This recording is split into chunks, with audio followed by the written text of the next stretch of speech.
हाय मित्रों, मैं फिर आपके सामने उपस्थित हूँ यह लेकर के कि वास्तव में सुब्रत राय मरा नहीं है। मैं इसका 4 ऐसा प्रमाण दे रहा हूँ जिससे आपको भी समझ में आएगा। प्रथम प्रमाण तो ये है कि आप अपने ज्ञान चक्षु को खोलिएगा और मेरी बातों को ठीक से सुनिएगा तो समझ में आ जाएगा। दूसरा, एक पेपर का कटिंग है और 3 ऐसे सबूत हैं जो हम आपको देने जा रहे हैं। कृपया अंत तक धैर्यपूर्वक देखिएगा। अब रह गई बात कि एक चीज़ सोचने वाली बात है कि क्या हो सकता है कि पिता और पुत्र में नहीं बनता हो, क्योंकि यह जनरेशन गैप में ऐसा होता है कि थोड़ा मेंटली कंट्राडिक्शन होता है मानसिक तनाव के कारण। वैसे इलाइट फैमिली के ही वृद्ध माता पिता वृद्धाश्रम जाते हैं, गरीब फैमिली में वृद्धाश्रम नहीं भेजता है कोई। तो ये इलाइट फैमिली की बात है और हो सकता है कि पत्नी से भी थोड़ा सा मनमुटाव रह रहा हो, किंतु इसका अर्थ ये नहीं हो जाता है कि उसे अंतिम दर्शन के लिए भी न आना पड़े। ऐसी बाध्यता, ऐसा मनमुटाव या ऐसा मत भिन्नता नहीं देखने को मिली है। 10 तारीख को जो व्यक्ति हॉस्पिटलाइज हुए, पूरे भारत को हो सकता है कि इसका न्यूज़ नहीं मिला हो, लेकिन स्वप्ना राय को न्यूज़ नहीं मिला हो, उसके पुत्रों को न्यूज़ नहीं मिला हो, ये असंभव है। खैर, जो कुछ हॉस्पिटल के समय में जीवित अवस्था में स्वप्ना राय नहीं आ पाई, उसके पुत्र नहीं आ पाए, तो क्या मृत रूप में उनका अंतिम दर्शन करने के लिए भी नहीं आना उनका आपको उचित लगता है? और आज ब्रह्म भोज था, हो ही रहा होगा, लेकिन वहाँ तक जो है सो इस परिवार का कोई नहीं था। भाई रहे हैं और संबंधी रहे हों। तो सबसे पहले तो मैं एक आपको ये न्यूज़ का कटिंग दे रहा हूँ, उसको थोड़ा गौर से देख लीजिएगा, उसके बाद फिर मैं बताऊँगा। लेकिन सबसे बड़ी विडंबना ये है कि बीमार पड़ने से लेके, मृत्यु से लेके, दाह संस्कार से लेके, उनका सभी श्राद्ध कर्म को लेके आज 13वीं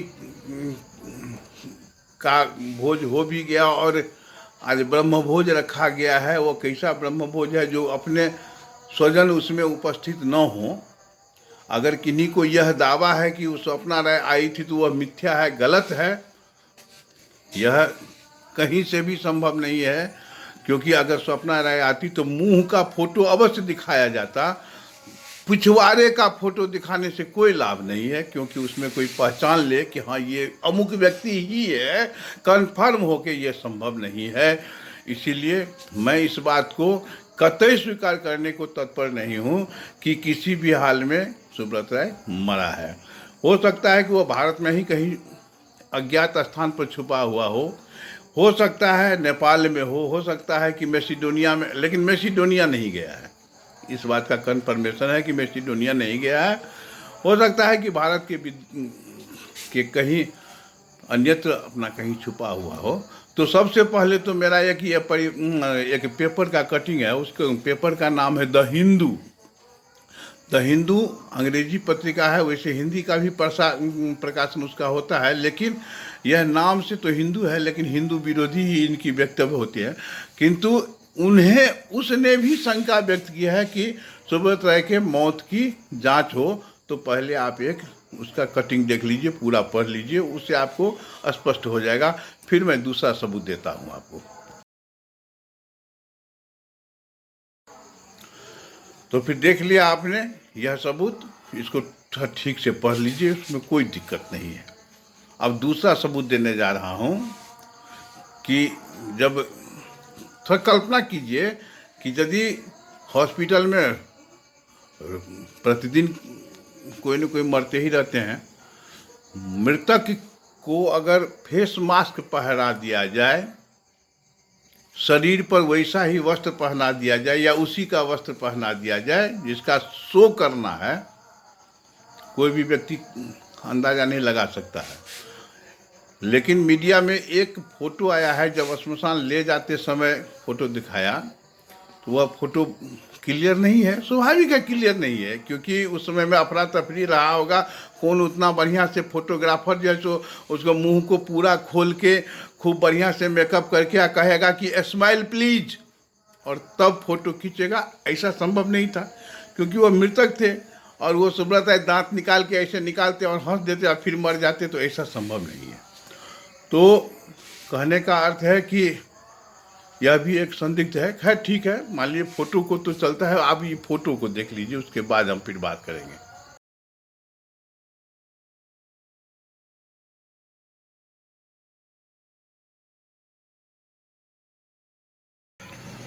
इस पत्र में एक ऑथोरिटी लेटर दी गई है, उसको नहीं होगा तो रोक के पढ़ लीजिएगा, बाद में भी उसको पढ़ सकते हैं, कोई दिक्कत नहीं है। और ये शायद बहुत लोगों के पास पहुंच भी चुका है। ऑथोरिटी लेटर दिया गया है ओपी श्रीवास्तव को कि ये सारा कारोबार, सारी संपत्तियां, सारा लेन देन, सारा देख रेख ओपी श्रीवास्तव को बनाया गया है। यह शुरू से लेकर अंत तक लगता है कि यह लेटर ही फर्जी है।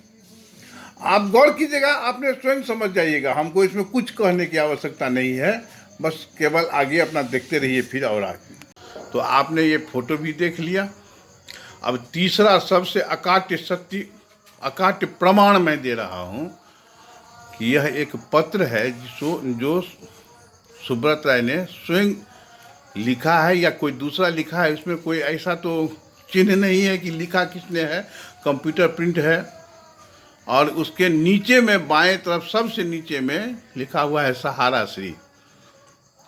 निश्चित रूप से सिग्नेचर का डुप्लीकेट करने का प्रयास हुआ है, जो हो नहीं पाया। आप लोगों को भी याद होगा कि आज तक किसी भी प्रतियोगिता के पन्नों पर हो या चाहे किसी आदेश निर्देश पर सहारा श्री नाम से दस्तखत नहीं पाया गया था।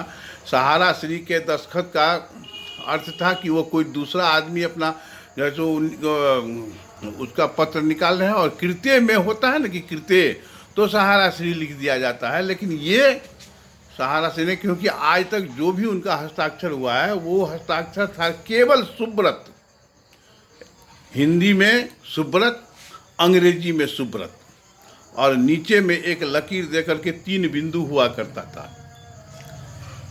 यह सिग्नेचर भी नहीं मिल रहा है, कितनों ही मिलाने का प्रयास किया गया फिर भी वो नहीं मिल रहा है। गारंटी है कि वो सिग्नेचर किसी से करवाया गया जो बढ़िया नहीं हुआ, और सहारा श्री का यह हैंडराइटिंग नहीं है।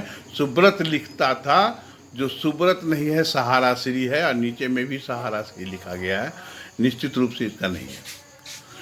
अब चौथा सबूत मैं ये देता हूं कि किसी भी पत्नी, चाहे कितनों ही दिन से वैमनस्यता क्यों नहीं हो,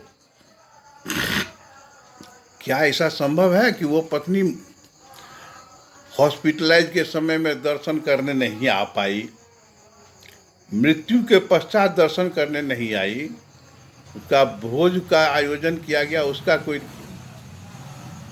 उसमें कोई अता पता नहीं, जबकि कुछ लोग फोटो दिखा रहे हैं मीडिया वाले, वो मतलब ये सहारा न्यूज वाला, वो भी पीछे से, चेहरा का फोटो कहीं नहीं है। आपको लगता है कि ऐसी हस्ती स्वप्ना राय आए और उसका कोई फोटो न ले पाए? क्या आपको अंतरात्मा में यह जा रहा है? मुझे तो नहीं जा रहा है। अब सोचने वाली बात है कि ये मरा नहीं तो है कहाँ। खैर जहाँ भी हो, चाल चल रहा है। और अब जो मीडिया में बातें आ रही है कि 25,000 करोड़, अरे भैया 25,000 करोड़ में से तो 5,000 करोड़ रुपया दिया वापस, तो 20,000 करोड़ बचा। 20,000 करोड़ अगर वो सरकार लेना चाहती तो कब ना ले लिया रहता। अब क्या लेना है? जब सीआरसी को भार दिया गया, सुप्रीम कोर्ट को भार दिया गया, सरकार ने जिम्मेवारी ली कि इसका भुगतान किया जाएगा, तो किया जाएगा या नहीं किया जाएगा ये तो बाद की बात है। लेकिन यह सब बात सभी चीज़ों को थोड़ा सा एक जगह एकत्रित करके मूल्यांकन कीजिएगा तो समझ में आ जाएगा कि अभी भी चिटिंगबाजी चालू है। और ये चिटिंगबाजी का खुलासा, इस चिटिंगबाजी का खुलासा कितने दिनों में हो पाएगा ये संभव नहीं है, क्योंकि यह एक उच्च स्तरीय जांच का विषय बन जाता है जो हमसे संभव नहीं है। अब वो सरकार अगर चाहे तो कुछ करवा सकती है, लेकिन सरकार तब करवाएगी जब उसको निष्पक्ष जांच करवाना होगा या निष्पक्ष कंक्लूजन निकालना होगा। तब अगर उसमें भी कहीं से घालमेल ढोलमेल कुछ हो तो कोर्ट उसको आज्ञा देगा कि नहीं देगा, ये बात है। ये कोर्ट इस बात की जांच की आज्ञा देगा तो ही संभव है, नहीं तो न्यायालय महोदय को तो मैं सदा से ही प्रणाम करते आया हूँ कि यहाँ न्याय मिलना सामान्य जन को तो असंभव है। हाँ, जैसे जो हो, बलात्कारी को जो है सो जमानत दिया जा सकता है, सबूत बिना सबूत का कह के उससे छोड़ दिया जा सकता है। हत्यारा को जो है सो थोड़ा मेंटल कह के, ना समझ कह के, बच्चा कह के छोड़ा जा सकता है। तो इस श्रेणी में एक सुब्रत राय भी आता है जिसे छोड़ा जा सकता है। तो इस पर अधिक विवेचना आप सब अपने अपने स्तर पर कीजिए। बहुत बहुत धन्यवाद। जय हिंद, जय भारत, वंदे मातरम।